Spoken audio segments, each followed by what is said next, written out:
எல்லாருக்கும் வணக்கம். ஆன்மா அருங்கோண சக்கரம் இந்த சேனலில் உங்கள்கிட்ட சந்திக்கிறது, உங்கள்கிட்ட பேசுகிறது பெரும் மகிழ்ச்சியாகவும் பெரும் பாக்கியமாகவும் கருதுகிறேன். இரவு வெட்டவெளி மனிதனாக பிறந்து பல்வேறுபட்ட துன்பங்களை அடைந்து கடவுள் நிலையை அடைந்தவங்களை பற்றி தான் பார்க்க போகிறோம்.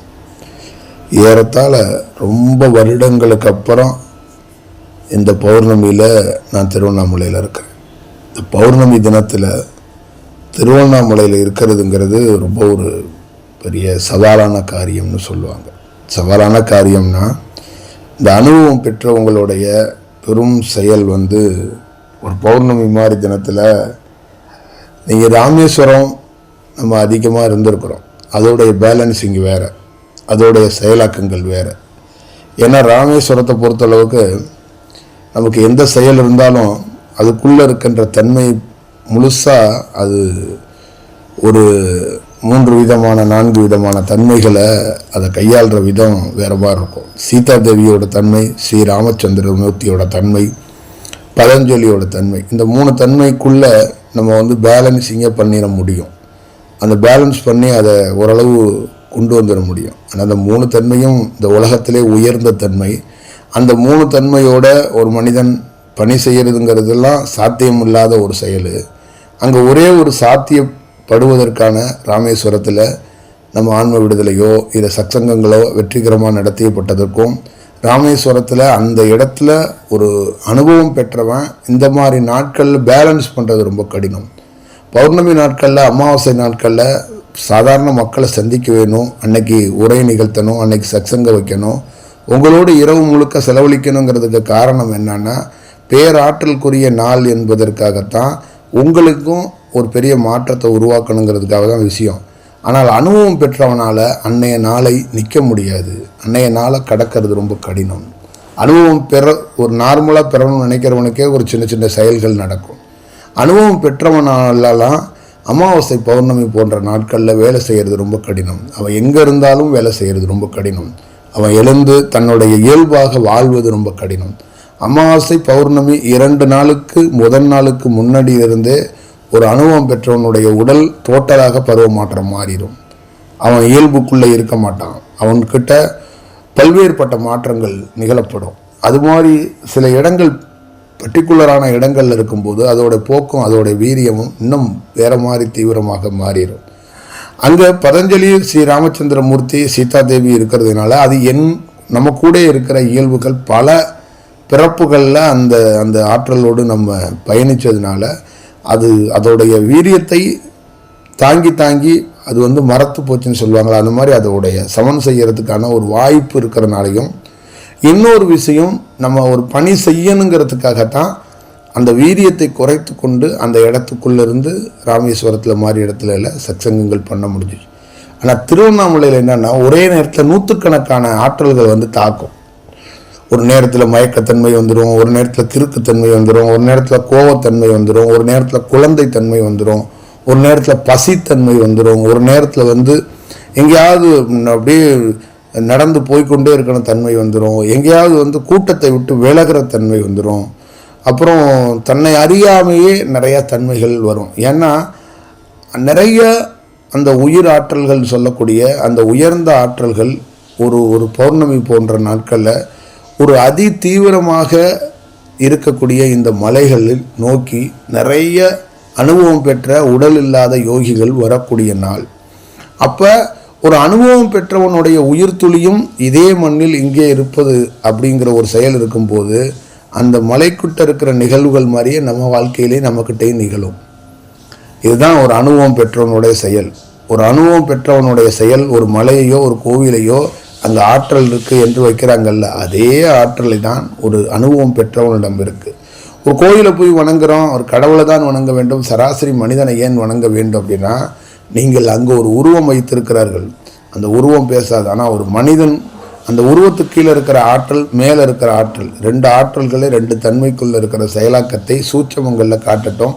இந்த கல் சிலை கூட ஒரு வீரியமாக காலத்துக்கும் இது நிலைத்து நிற்கிற மாதிரி ஒரு வழிவகை இருக்குங்கிறதுக்காகத்தான் அந்த சிலைகளை அடையாளமாக வைத்து கடவுள் என்பவன் எல்லா இடங்கள்லையும் சொல்லப்படுவதற்கு, எல்லா இடங்கள்லையும் கடவுளை போதிப்பதற்கான முக்கியமான காரணமாக எதை கருதப்படுகிறது, எதை செயலாக்கம் செய்யப்படுகிறது அப்படின்னு கேட்டால், முக்கியமாக எதை சொல்கிறோம் அப்படின்னா, கடவுள் பெரிய உரையாடல் நடத்தக்கூடியவரோ, கடவுள் என்பவர் ஒரு பெரிய செயலாக்கத்துக்குரிய செயலோ, கடவுள் என்பது ஒரு இடத்தில் அமர்ந்து கொண்டு எல்லா செயலையும் எல்லா பெத்தையும் ஒரே தன்மையில் பார்க்கக்கூடியவர். அங்கு வேற்றுமை இல்லை. கோவில் உருவாக்கப்பட்டதற்கு மெயினே கடவுள் என்பவர் ஒரு சிலை எப்படி இருக்கிறதோ அது போன்ற ஒரு தன்மைக்குரியவர். அவர் பேசுகிறவர் கிடையாது. அவர் பேசாமல் பணி செய்யக்கூடியவர்.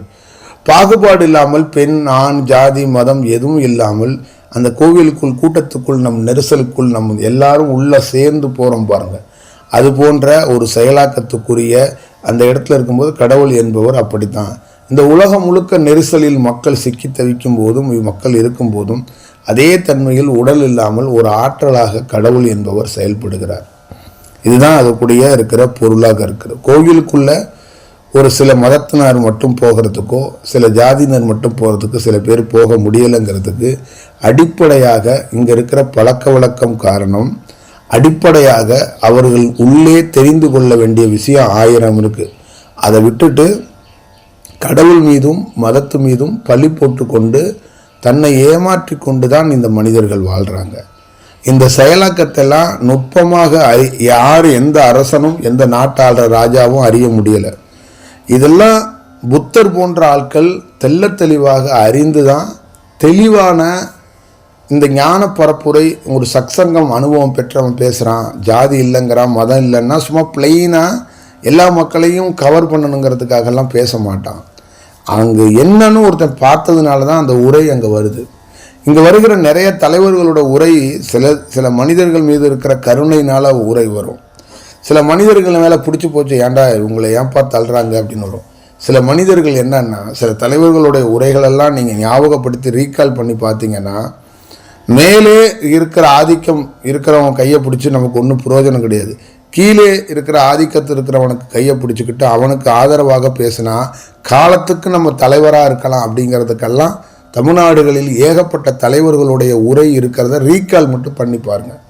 ஆனால் ஒரு யோகி ஒருபோதும் அந்த மாதிரி செயல் செய்ய மாட்டான். மேலே இருக்கிற செற்றையும் தொட மாட்டான், கீழே இருக்கிற செற்றையும் தொட மாட்டான். ஒரு கோவில் மாதிரி தான், அந்த சிலை மாதிரி தான், அவன் கல் மாதிரி தான். அவன் எதுவும் மற்றவனாக எல்லாம் உள்ள ஒரு செயலாக செய்யக்கூடிய வல்லமை பெற்றவனாக அவன் திகழ்வான். அவனுடைய செயல் அப்படி தான், அவன் செயல் நிகழும். அந்த செயலுக்குள்ளே தான் ஒரு பெரிய செயல் இருக்குங்கிறத நீங்கள் அடிப்படையாக தெரிஞ்சு கொள்ள வேண்டும். இது ரொம்ப முக்கியம்னு நான் கருதுகிறேன். அதனால தான் அந்த நூற்றுக்கணக்கான பேர் ஒரே நேரத்துக்குள்ளே அந்த பௌர்ணமிகளில் அந்த பேராற்றல்கள் குமியும். ஒரே நேரத்துக்குள்ளே அந்த பேராற்றல்களுக்குள்ளே குமியறதுக்கான செயலாக்கங்கள் என்னன்னு கேட்டிங்கன்னா, இந்த மாதிரி காலகட்டங்களில் அந்த ஆற்றல்கள் வெளிப்படுற காலம்னு சொல்லுவாங்க. இந்த பௌர்ணமி போன்ற நாட்களில் அவங்கள் தவம் செய்த குகை, மலை, அவங்கள் தவம் செய்த இடங்கள், அவர்கள் சூலத்தோட உடலோடு இருந்த செயலாக்கங்கள், இந்த இடங்களுக்கெல்லாம் நூற்றுக்கணக்கான யோகிகள் படையெடுக்கக்கூடிய ஒரு செயலாக இருக்கும்போது, அப்போ அந்த பேராற்றலுக்குள்ள அந்த தன்மைக்குள்ள ஒரு செயலாக இருக்கும். அவங்க இந்த மாதிரி தினத்தில் வெளியில் ஒரு 1 மணி நேரமோ 1/2 மணி நேரமோ இல்லை ஒரு நாளையோ செலவிட்டுட்டு அவங்க இங்கேருந்து மறைஞ்சிருவாங்க. அந்த தன்மைகள், அதனால தான் இந்த பௌர்ணமி போன்ற நாட்களில் நம்ம சில இடங்களில் போய் கூட்டமாக குமிகிறோம், சில செயலாக்கங்கள் செய்கிறோம், சிலது போகிறோம். நம்மளே பௌர்ணமி தினங்களில் பற்றியோ பெரிய உரைகளை நிகழ்த்துவதற்கான முக்கியமான காரணமாக இருக்கிறது இதுதான் விஷயம். ஆனால் இதில் ஒரு முழுமையாக இந்த மாதிரி பௌர்ணமி தினத்தில் பெரிய அனுபவம் பெற்றவனுடைய உரைகள் நடத்துறது ரொம்ப கஷ்டம். அவன் இயல்பாகவே இருக்க மாட்டான். அதுதான் இதில் இருக்கிற பெரிய விஷயம். அவனுடைய உடல் போக்கு இயல்பாக அவனால் வச்சுக்கிறதுக்கு ரொம்ப கடினமான சவால் இருக்கிறது. இயல்பாக உணவு எடுப்பதோ, இயல்புக்குள்ள தன்னுடைய வாழ்க்கைக்குள்ள ஒரு அனுபவம் பெற்றவனால் இந்த பௌர்ணமி, அமாவாசை போன்ற நாட்களை கடப்பது ரொம்ப கடினம், ரொம்ப சவால் நிறைந்த நாட்கள் என்று சொல்லலாம். ஏன்னா வெவ்வேறு தன்மையில் அந்த உயிராற்றல்கள் வரும். அது எல்லாமே சிலது ஆக்ரோஷமாக இருக்கும், சிலது இருக்கும். அது ஏன்னு கேட்டிங்கன்னா, அதெல்லாம் அந்த பிரம்மம் அப்படிங்கிறதுக்கு அழைக்கப்படுறதுக்கு பொருளே இன்னொரு விஷயம், ஒருத்தன் அனுபவம் பெற்றவனாக ஒருத்தனுடைய சோலில் ஒருத்தர் அட்டாச் ஆகி இருக்கிறாருன்னா அவருடைய அலைவரிசை, நிறைய அலைவரிசைக்கு பாதிப்பு இருக்கிறதுனால அவரை சார்ந்தவங்க யாரெல்லாம் அந்த அலைவரிசையில் இருக்கோ அந்த உயர்ந்த ஆற்றல் உள்ள உயிர் துளியெல்லாம் வந்து அந்த உடல்லே அட்டாச் ஆகும். அதனால தான் நிறைய சித்தர்கள் என்று சொல்லப்படுறவங்க கூட இந்த பௌர்ணமி தினங்களில், அமாவாசை தினங்களில் ஓவர் கிறுக்கு நடிக்க ஆயிடுவாங்க. ஏன் அப்படின்னா அந்த சூழ தேகம் ஏற்கனவே கிறுக்காக தான் இருக்கும், அந்த உடல் அப்படி தான் இருக்கும். அது அந்த தன்மைகள் அப்படி மாறப்பட்டுரும். இப்போ முடிந்த அளவுக்கு நம்மெல்லாம் அந்த செயலாக்கத்தை ஏன் அப்படி ஒரு செயல் செய்ய முடியுதுன்னா, கரூரான் எப்படி ஒரு வழி தோன்றி ஒரு செயல் செய்தாரோ அதனால் நம்ம அந்த வழியில் இருக்கிறனால, பதஞ்சலியோடைய முழு செயலாக்கத்தில் இருக்கிறனால எந்த செயல் வந்தாலும் அதை எப்படி அதை வந்து சமன் செய்வதற்கான அந்த செயலாக்கங்கள் நமக்கு தெரிஞ்சிருக்கிறதுனால ஒரு முடிஞ்ச அளவுக்கு தடுமாற்றங்கள் கொஞ்சம் குறைக்கப்படுகிறது. அந்த பேராற்றல்களும் துன்பங்களும் துயரங்களும் பெரும் செயல்களும் படுக்கவும் முடியாது, நடக்கவும் முடியாது, எந்திரிக்கவும் முடியாது, உட்காரவும் முடியாது, உரையாட்டவும் முடியாது, எதுவும் செய்ய முடியாது. ஏதோ ஒன்று செஞ்சுக்கிட்டே இருக்கணும். ஒரு செயல், ஒரு நிமிஷம் ஒரு ஆற்றல், இப்படி ஒரு ஆற்றல், அப்படி ஒரு ஆற்றல், அந்த மாதிரி எல்லாம் பெரும் அன்னைக்கு அந்த நாளே போட்டு உலுக்கிருன்னு சொல்லுவாங்களே, அந்த மாதிரி பூமியை உலுக்குவது போல் போட்டு உலுக்கிறோம். ஆனால் அதை கொஞ்சம் பேலன்ஸ் பண்ணி அதை முடங்கிடாமல் அதை எடுத்துகிட்டு வர்றது பெரிய சவால். அதை ஒருத்தன் எடுத்துகிட்டு வர்றான்னா அவன் இந்த தியானத்தில் கை தேர்ந்தவன் என்று பொருள். அதே மாதிரி அவன் வந்து மிக நுட்பமாக இந்த கலையை கையாளக்கூடியவன் என்று பொருள். இந்த உலகத்திலே தலை சிறந்தவனாக இருக்கக்கூடியவன் பார்வதி தேவியோடு சேர்ந்து இருக்கக்கூடிய சிவன் தான். காலங்காலமாக எவ்வளோ பேராற்றல்கள் இந்த அண்டத்தில் இருக்கிற உயிர் சக்திகள் அனைத்தையுமே அவன் ஒன்று அவனுக்குள்ளே சேர்த்துக்கிறான், திருப்பி அவனை விட்டு வெளியில் அனுப்புகிறான். அவன் வந்து இந்த பேலன்சிங் இருக்கிறதுனால தான் இவ்வளோ பெரிய வேலையை சாத்தியம் செய்ய முடியுது. எப்படி ஒரு தாங்கி கஷ்டப்பட்டு ஒரு குழந்தை, 2 குழந்தை, ஏன் 10 குழந்தை, 5 குழந்தை, எத்தனையோ குழந்தைகளை பெற்ற தாய்கள் இருக்கு. அந்த மாதிரி அந்த சிவன் என்பவன் எத்தனையோ லட்சக்கணக்கான குழந்தைகளை பெற்றவன். அவன் உள்ளே பார்வதி மறைந்திருக்கிறார், வெளியே சிவனாக இருக்கிறான். 2 பேருடைய செயலாக வழக்கம் போல கணவன் மனைவி இணைப்பு, கணவன் மனைவி செயல், இந்த கற்பம், இந்த மாதம், இது மாதிரிலாம் இல்லாமல் வேறு ஃபார்முலாவில் அவர் 2 பேரோட இணைப்பில் ஒரு செயலில் அவன் என்ன பண்ணுறான், 100கணக்கான குழந்தைகளை உருவாக்கி கொண்டே இருக்கிறான். அப்போ அந்த குழந்தைகள் வெளியில் போயிடுறதும், திருப்பி போன குழந்தை உள்ளே வர்றதும், உள்ளே வர்றவன் ஆன்ம விடுதலையோட மனித பிறப்பை முடிச்சுட்டு உள்ளே வந்து முத்தி அடைந்தவன் வந்து இவரோட ஐக்கியம் ஆகிக்கிறதும், திருப்பி ஃப்ரெஷ்ஷாக ஒருத்தன் பிறப்பெடுக்க போகிறதும், இப்படி ஒரு செயல் இந்த பிரம்மத்தோடு நிகழும்போது, அந்த அட்டாச் ஆகும்போதும் பிரிஞ்சு போகும்போதும் இதையெல்லாம் சமன்படுத்துவதற்கும் இதெல்லாம் சரியாக வலுவாக வச்சுக்கிறதுக்கு ஒருத்தனுக்கு அந்த வித்தை, அந்த கலை என்பது தெரிஞ்சிருக்கணும். இது சாதாரண காரியம் கிடையாது. அதான் சொல்லுவோம்ல, தியானத்தில் கொஞ்சம் அப்படி போயிட்டு இருக்கும்போது ஒரு பிசுறு தட்டினா ஒருத்தன் கிறுக்கு கூட ஆயிடலாம். ஒருத்தனுடைய அந்த ஃபீனியல் பிக்யூட்ரியெல்லாம் பலவீனமாகி ஏதாவது ஒரு செயல்பாட்டில் ஆயிடுச்சுன்னா அவன் இயல்பு வாழ்க்கையை இழக்கப்படுகிறான். இப்போ இதெல்லாத்தையும் ஒரு பெரும் செயலாக்கத்துக்குள்ள அந்த இடம் சிவனை ஒரிஜினலாக நிறைய பேர் பார்க்க முடியாமல் இருப்பதற்கு காரணம், அந்த இடம் பேர் ஆற்றலாக இருக்கும். பேராற்றல்னால் அங்கே எரிஞ்சு போயிடுவோம். ஏன்னா 100கணக்கான லட்சக்கணக்கான கோடிக்கணக்கான அணுக்களை ஒருவன் டெலிவரி பண்ணுறதும் ஒருத்தன் உள்வாங்கிக்கிறதும் இடமாக இந்த மாதிரி பரிமாற்றம் நடந்துக்கிட்டே இருக்கு. அந்த பிரம்மங்கிற இடத்துக்குள்ளே இதுதான் வேலை, ப்ராசஸ் நடக்குது. ஒரு கூட்டமாக ஒரு கும்பலாக வெளியில் போகிறாங்க, ஒரு கும்பலாக வந்து உள்ள ஐக்கியமாகறாங்க. அப்போ அந்த கும்பலாக அந்த ஒருத்தன் உருவாக்கிக்கிட்டே இருக்கிறான். அது ஆற்றல், அந்த சக்தியை வந்து கண் கொண்டு பார்க்க முடியாத பேர் சக்தியாக, பேர் ஒளியாக, பரவசம் வீசுகிற ஒளியாக இருக்கு. அங்கே யார் போய் நின்னாலும் எரிந்து போய் விடுவார்கள். 100% அங்கே இந்த பேர் ஒளிகள் போகிற ஒளி எதுவுமே மனித தன்மையிலேயோ வேறு எந்த தன்மையிலே இருக்காது. வெறும் ஒளி, அவ்வளோதான். அதுக்குள்ளே எதுவும் அதுக்கு வந்து பேசவோ எதுவும் அதுக்கு கிடையாது. ஏன்னா அந்த தன்மையற்ற நிலைக்கு போனால் தான் அதோட போய் ஐக்கியமாக முடியும். அதுக்கிட்டேருந்து வெளியில் வரும்போதும் எல்லாத்தையும் மறக்கடிச்சு தான் வெளியில் அனுப்புவாங்க. அங்கே நீங்கள் ரிஷி, சித்தர்கள், தேவர்கள், முனிவர்கள் யாருக்கும் அங்கே சிவம் என்ற அந்த பிரம்மத்திடம் போகும்போது அங்கே எந்த வேலையும் கிடையாது. குருவோ கடவுள் என்று எந்த யாரும் வணங்குவதும் இல்லை. அங்கே பிளெயினாக ஒரு சும்மா ஒன்றுமே இல்லாத ஒரு காற்றுல ஒரு ரெக்கையை வந்து பறக்க விட்றோம்னு வச்சுங்க, ஒரு சின்னதாக ஒரு கோழி இறகு இருக்குது, அந்த பறவையோடையோ கோழியோடையோ இருக்குது. அது அப்படி காற்றுல ஊதி விட்டோம்னா பறக்க முடியல. அதுபோல தான் எத்தனையோ உயிரணுக்கள் அந்த பிரம்மத்திடம் போய் ஐக்கியமாகும்போது அது கடவுள்கிட்ட தான் ஐக்கியமாகறோம், இவர் தான் குருன்னெலாம் தெரியாது.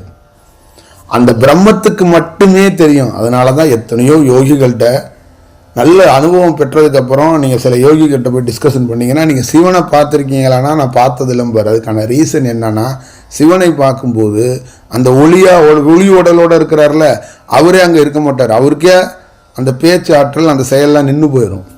அவர் போய் அந்த பிரம்மத்தோட ஐக்கியமாகும் போது என்ன ஆகுவார், ஒளியோட இந்த உலகத்தில் பல்வேறுபட்ட யோகிகள் செயல்படுவாங்க. ஆனால் பிரம்மத்தோட போய் ஐக்கியமாகும் போது, சிவன்கிட்ட போகும்போது அங்கே அவங்க என்ன ஆவாங்க, அந்த ரிஷியாக இருந்தாலும், தேவர்களாக இருந்தாலும், முனிவர்களாக இருந்தாலும், சித்தர்களாக இருந்தாலும், மகான்களாக இருந்தாலும், அந்த பேச்சு கீச்சு அந்த சித்தர் எல்லாத்தையும் எடுத்து வெளியில் தூக்கி எறிஞ்சிருவாங்க. வெறும் பிளெயினாக சும்மா அப்படி போய் ஒரு உயிர்த்துளி அப்படியே பறந்து வரும். பெரிய உயிர்த்துளி, பெரிய ஆற்றலுக்குரியது. அது ஒன்றுமற்ற நிலையில் வந்து இந்த பிரம்மத்தோட ஐக்கியமாகும். அதுக்கு என்னன்னே தெரியாது. இப்படித்தான் அந்த பிரம்மம் வைத்திருக்கிறது. அதனால தான் சிவத்திடம் போவதோ, சிவத்தை அடைவதோ, சிவத்தோடு இருப்பதோ அது அவ்வளோ சாமானிய காரியம் அல்ல. இந்த சிவத்தை பற்றி உரை நிகழ்த்துறதே ரொம்ப கஷ்டம். உரையை யாராலையும் நடத்த முடியாது. சிவத்தை சும்மா பிளைனாக வந்து சிவத்துக்கு தாய் இல்லையா, தந்தை இல்லையா, எப்படி உருவானார், போனார், வந்தார், இந்த உலகத்தில் அதுவாக படைப்பு நடக்கிறது அப்படின்னா, இந்த ஆற்றல் பெரிய வியர்ப்பு என்ன அப்படின்னு கேட்டிங்கன்னா, இந்த பேர் ஆற்றலோடு எனக்கு தெரிந்து பெரிய அதிசயம் என்ன அப்படின்னு கேட்டிங்கன்னா, எனக்கு தெரிஞ்சு இந்த இவ்வளோ பெரிய ஆற்றலோடு ஐக்கியமாகி வெளியில் வரும்போது இதை பார்க்குற நினைவோடு பார்த்தவன் நான் தான் அப்படிங்கிறது தான் இதுக்குள்ளே இருக்கிற மிகப்பெரிய ஹைலைட்டு. பெரிய இந்த உலகத்தில் கொண்டாடப்பட்ட எத்தனையோ ரிஷிகளுக்கு கிடைக்காத ஒரு வாய்ப்பு. ஒரு சாதாரண ஒரு கிராமத்தில், குக்கிராமத்தில் இந்த சூளத்தோடு என்னை பெற்ற தாயெல்லாம் எத்தனை யுகங்களில் பண்ண புண்ணியம்னு தெரியாது. இந்த உடல் என்ன புண்ணியம் பண்ணிச்சுன்னு தெரியாது. இந்த பாக்கியத்தை பெறுறதுக்கு, இந்த செயலாக்கத்தை பெற்றிருக்கிறதுக்கு. அப்படி ஒரு செயலை எத்தனையோ காலங்கள் இருக்கிறவங்களால இந்த செயலை பார்க்க முடியாது. நினைவோடு அங்கே முழு எந்த செயலோடும் ஒருவன் பிரம்மத்தை அறிய பார்ப்பதற்கு கடினம். அந்த பிரம்மத்தோட பார்ப்பதற்கான முழு செயலையும் முழு தகுதியையும் பெற்றதுனால தான் இந்த பேருரையை நிகழ்த்துகிறோம். சிவனை கண்டதோ, சிவனை பேசுவதோ, ஒரிஜினலாக இருக்கக்கூடிய சிவனை பற்றி பேசுவதற்கு ரொம்ப கடினம். ரொம்ப செயல் ஒன்றும் இல்லாத செயல் என்பது தான் முக்கியமான பொருள். அதை பார்த்ததுனால தான் இந்த ஐக்கியமாகிற விஷயத்தை சொல்கிறோம். அங்கே எதுவும் நிகழலை. அங்கே எவன்கிட்டையுமே சுயநலவு இல்லை. எவனும் அங்கு நான், அவன், இவன், எந்த நானும் அங்கே இல்லை. இது இறை சக்தி உள்ள இடம் அப்படின்னு எங்கே திரும்பினாலும் பேரொளி, எங்கே திரும்பினாலும் ஒரு செயல். ஆனால் எவனுங்கிட்டையுமே அந்த இது இல்லை.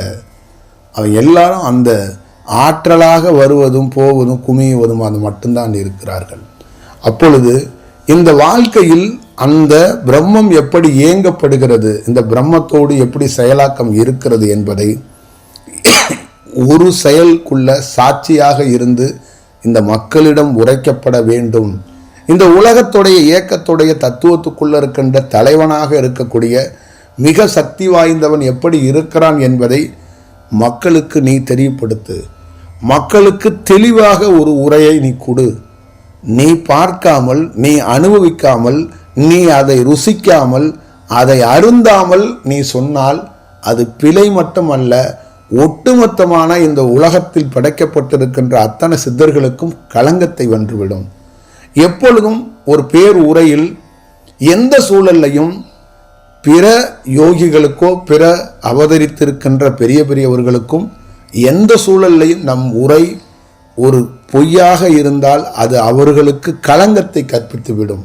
அதனால்தான் அந்த பேர் உரை நிகழ்த்தும் போது, அந்த பேர் உரை நிகழ்த்த வருகிற வாய்ப்பு கிடைக்கும் போது அது பிரம்மமாக இருந்து அந்த உரை நிகழ்த்தப்பட்டால் அங்கு எந்த சூழலையும் கற்பனைகளுக்கோ இல்லை வேற ஒரு செயல் வாய்ப்பு இல்லாமல் போய்விடும். அதனால தான் இப்படி ஒரு செயலை, இந்த பிரம்மமாக இருக்கக்கூடிய செயல் உணர்த்த வைக்கிறது, செயல்பட வைக்கிறது. இந்த மனித சமூகம் எந்த சூழலையும் உண்மையான ஒரு பெரும் செயலாக்கத்துக்கோடு பயணிப்பதற்கு இந்த மனித சமூகம் தயாராக இருக்காது. ஏன் என்று கேட்டால், பெரிய ரிஷியே அங்கே ஒன்றும் இல்லைன்னு வெறும் பிளெயினாக போய் ஒரு உயிர் போய் பிரம்மத்தோட ஐக்கியமாயிக்குது. நீங்கள் சாதாரண மனிதன் எப்பொழுது சாவிங்கன்னு கூட உங்களுக்கு தெரியாது. அவன் என்ன பண்ணுறான், அவன் ரிஷியாக இருக்கும்போது உடல் இல்லாமல் இந்த பூலோகத்தில் எத்தனையோ உலகத்தை சுற்றி வந்து எவ்வளோ வேலை செஞ்சுருக்கான். ஆனால் பிரம்மத்தோட ஐக்கியமாகும்போது அவன் ஒன்றும் இல்லாதவனாக போய் ஐக்கியமாகறான். அது ஒன்றுமே கிடையாது அதில். அப்போ உங்களுடைய செயலாக்கம்லாம் எப்படி இருக்கணும்னு பாருங்கள். ஏன்னா ஒரு இடத்துக்குள்ளே போகும்போது அந்த அலைவரிசை என்ன பண்ணுறது, எல்லாத்தையும் தட்டி கிசியெல்லாம் கிடையாது, எல்லாத்தையும் தட்டி எல்லாத்தையும் ஆஃப் பண்ணி பிளெயின் ஆக்கி உள்ளே அனுப்புது. இந்த மாதிரி ஒரு பேர் செயலை, பேர் அதிசயத்தை நீங்கள் புரிந்து கொள்ள வேண்டும், தெரிந்து கொள்ள வேண்டும். அதேபோல் ஒவ்வொரு மனித வாழ்க்கையிலும் தூக்கம் என்பது என்ன? தூக்கம்னா என்ன? குழந்தைக்கு வருது, ஜாதி மதம் மொழி யாரும் பார்க்காம எவன் வேணாலும் எங்கே வேணாலும் தூங்குவான்னு வச்சுங்க. அந்த தூக்கம் என்பது அது எப்படி நிகழப்படுகிறது அப்படின்னா, ஒரு நரம்பு இன்னொரு நரம்போடு சேரப்படுகிறது. ஒரு நரம்பு இன்னொரு நரம்போடு விழிக்கும் போது எந்த நரம்பு சேர்ந்துச்சோ அது விழித்தால் அவன் தூக்கத்திலிருந்து விழித்து கொள்கிறான். அப்போ இதை தான் நம்ம என்ன சொல்கிறோம் அப்படின்னா, போய் இயல்பாக சாப்பிட்டுட்டு ஒரு செயலில் கொஞ்சம் நேரம் நடந்துட்டு எனக்கு தூக்கமே வரல அப்படின்னா, தூக்கம் வராமல் இருப்பதற்கு காரணம் இந்த நரம்பு போய் அந்த நரம்போடு சேரப்போல.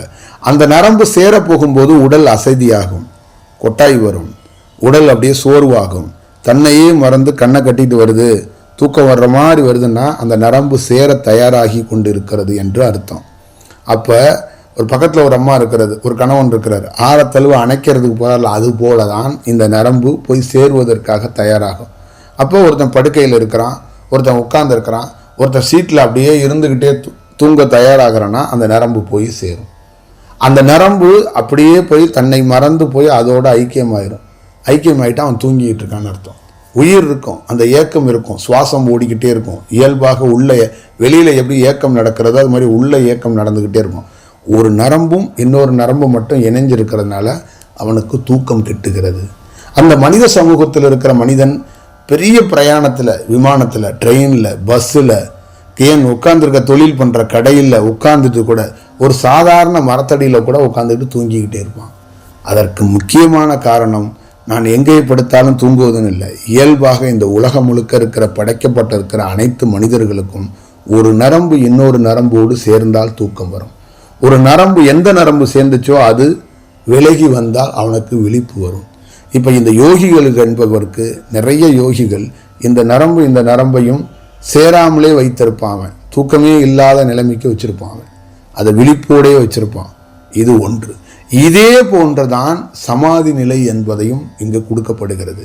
இந்த சமாதி என்பதும் இது போன்றதான்.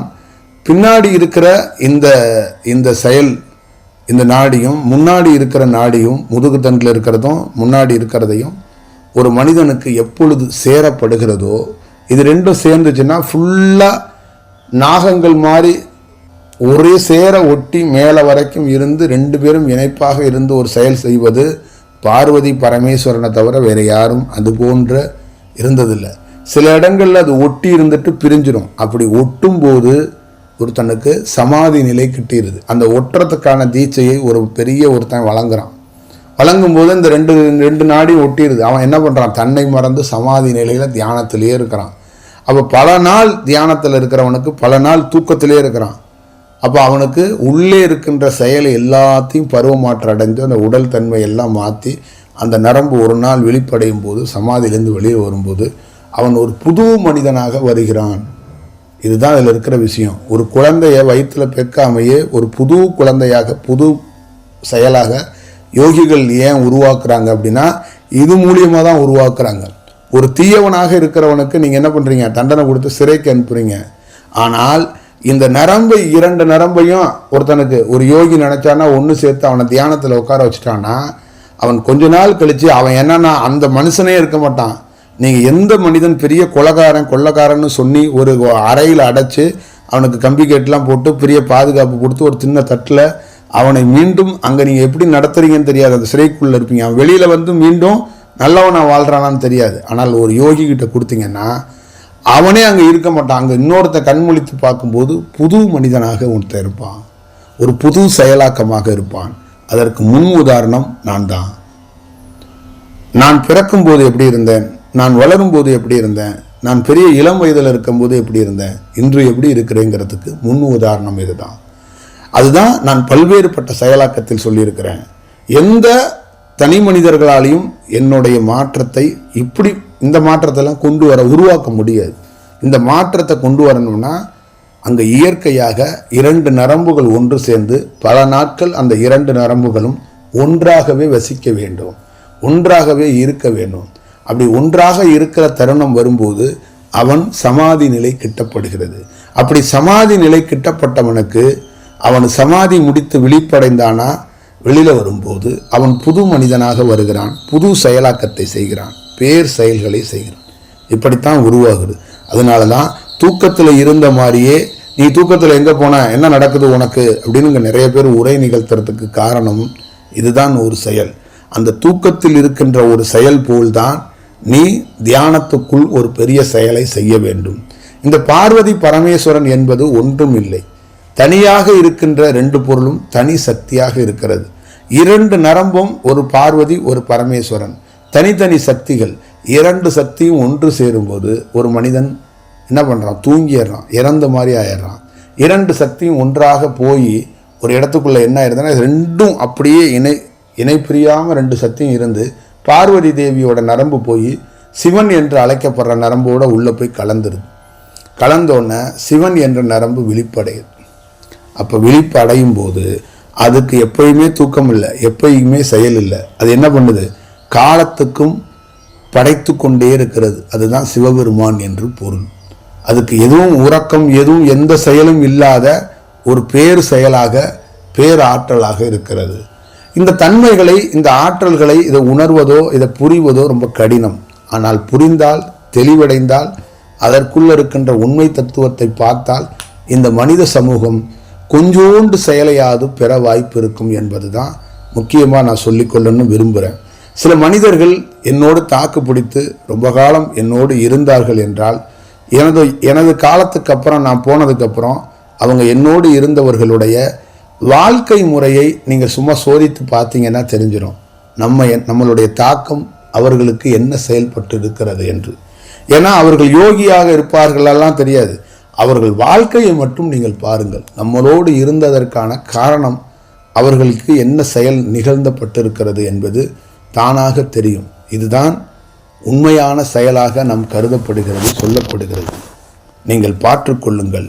நல்ல செயலாக்கத்தோடு நல்ல செயலோடு சந்திப்போம். இது போன்ற பௌர்ணமி தினங்களை நீங்கள் இறைவனுக்காக பயன்படுத்தாமல் உங்களுக்காக பயன்படுத்துங்கள். இறைவன் என்பது உங்களை நல்வழிப்படுத்துவதற்காகத்தான் ஒரு வேலை செய்கிறார். இறைவனை நாம் வணங்க வேண்டும் என்பது நிறைய வீடுகளில் போதனை இருக்கிறது. இறைவனை வணங்க வேண்டும் என்பது நீங்கள் நல்வழியையும் நல் பாதையையும் நல் செயலையும் அடைவதற்காக உருவாக்கப்பட்ட ஒரு கருவி என்பதை உங்கள் குழந்தைகளுக்கு நீங்கள் சொல்லிக் கொடுங்கள். இறை என்பது நம் வேற வடிவத்துக்குள் வழிபாட்டை வைத்து அந்த செயலாக்கத்தை வீட்டுக்குள்ளே பூஜை புனஸ்காரத்தை வச்சு சில புள்ள அதுக்குள்ளே ஐக்கியமாக மாட்டான், வரமாட்டான். அம்மா மட்டும் தனியாக உட்காந்து மணி அடிச்சுக்கிட்டு சூடத்தை கொளுத்தி சாமி கும்பிட்டுருக்கா. அப்பாவும் வரமாட்டான், அம்மாவும் பையனும் வரமாட்டான், பெரிய சோம்பேறியாக இருக்காங்க. அந்த மாதிரி செயல்கள்லாம் இல்லாமல் இந்த செயல் என்பது இறை வழிபாடு என்பது இறைவனை நோக்கி அல்ல, உனக்காகது, உனக்கானதுன்னு என்னைக்கு நீ நினைக்கிறியோ அப்போ தான் உண்மையான ஒரு செயல் என்பது தெரியும். இறை என்பதே உனக்கானது. உன்னை நல்வழிப்படுத்துகிற ஒரு கருவியை நீ தொலைத்து விடுகிறாய். உன்னை நல்வழிப்படுத்துகிற கருவியை நீ மறந்து விடுகிறாய். உனக்கு நல்வழிப்படுத்த வேண்டுமா வேண்டாமா? நீ நல்வழிப்படுத்துகிற கருவியை விட்டுட்டு நல்வழியே படுத்தாத எத்தனையோ கருவியோடு பயணித்து துன்பத்தையும் துயரத்தையும் வாங்கி கொண்டு கடைசி காலகட்டத்தில் இந்த பிறப்பே வேண்டான்னு அழுகிறேன். இதுதான் செயல். 4 மணிக்கு சென்னையில் உள்ள நிறைய பேர் போய் பிரியாணி திங்க கியூவில் நின்றுட்டுருக்காங்க. அப்போ அவனுடைய செயலாக்கங்களை போய் நீ பிரியாணி தின்னு, கறி தின்னு, கோழி தின்னு, இறைவனுக்கும் இதுக்கும் எந்த சம்பந்தமும் கிடையாது. நீ பிரியாணியே திங்காமல் இருந்தால் இறைவனை பார்த்துருவேன்லாம் நான் சொல்ல மாட்டேன். ஆனால் உன்னுடைய செயல்கள், உன்னுடைய ஹார்மோன்கள் எல்லாமே பல நாட்கள் கழித்து பார்த்தனா அது செயல்திறனை இழந்துடும். இதுதான் நான் சொல்கிறது உங்ககிட்ட. செயல்திறனை இழந்துடும். ஏன்னா கண்ட நேரத்தில் செரிமானம் ஆகிறதுக்கு இருக்கிற உன்னுடைய ஹார்மோன்கள்லாம் தேய தொடங்கி அதோடைய வேலை பழுவடைந்துடும். நாளைக்கு உனக்கு அண்டாவில் பிரியாணி வச்சா கூட நீ திங்க மாட்ட. இதுதான் உண்மையான செயல். அந்த ஹார்மோன்களை, அந்த உள்ளே இருக்கிற உறுப்புகளை பலவீனப்படுத்தக்கூடாது. தீய பழக்கத்தினால் உள்ளே பலவீனம் அடைஞ்சிருச்சுன்னா அது வேலை செய்யலைன்னா யாராலையும் திருப்பி அதை இயல்பு வாழ்க்கைக்கு கொண்டாட முடியாது. மருத்துவர் என்ன பண்ணுவார்னா ஸ்கேன் எடுத்து டெஸ்ட் பண்ணி மாத்திரை மருந்தை கொடுப்பார். காலம் முழுக்க நீ உண்டுக்கிட்டு அது நின்று போயிடாமல் அதை ஓட வைக்கிறதுக்கு ஒரு வழியை பார்த்துக்கிட்டே இருப்பா. அவ்வளோதான். இதாங்க நடந்துகிட்டு இருக்கு. வண்டி பழுதடைஞ்சிருச்சு, வண்டிக்கு கொஞ்சம் கொஞ்சம் ஆயிலை போட்டு அது ஓடட்டுன்னு தான் பல்வேறுபட்டவங்க மாத்திரையை கட்டிக்கிட்டு சுற்றிக்கிட்டு இருக்கிறதுக்கு காரணம். அந்த மிஷின் நின்றுச்சுன்னா செத்து போயிடுவாங்க. அதுக்காக அந்த மிஷின் கொஞ்சம் தூரம் ஓடட்டுங்கிறதுக்காக ஆளுக்கு ப்ரெஷர் மாத்திரையும் சுகர் மாத்திரையும் அள்ளிக்கிட்டு அலைகிறாங்க. இதற்கெல்லாம் முக்கியமாக காரணம் என்ன என்று கேட்டால் அவர்களுடைய பழக்க வழக்கம், அதை தாண்டி அவர்கள் உடலுக்குள்ளே இருக்கின்ற தீமை செயல், அதை தாண்டி அவர்களுடைய மனம், இது எல்லாத்தையும் இந்த சூழல்களில் ஏதோ ஒரு வடிவத்துக்குள்ளே இருந்து அதிலிருந்து விடுபட்டு வருவதற்கு எந்த கருவியை கையில் எடுத்துக்கணும்னா அவங்களுக்கு தெரியலை. அதனால தான் அவங்க இந்த மாதிரி ஒரு செயலில் இருந்துக்கிட்டு இருக்காங்க. இது நீங்கள் இதிலிருந்தெல்லாம் விடுபட்டு ஒரு நல்ல செயலுக்கு வாருங்கள். ஒரு நல்ல செயல் நடக்கட்டும். ஒரு தியானம் என்பதும் ஒரு முறை என்பதும் பௌர்ணமி தினத்தில் உங்களுக்கான தினமாக, உங்களுக்கான செயலாக மாற்றிக்கொண்டு ஒரு நல்ல செயலாக இருங்கள். நல்ல செயலோடு நல்ல சந்தர்ப்பத்தை சந்திப்போம். நன்றி, வணக்கம்.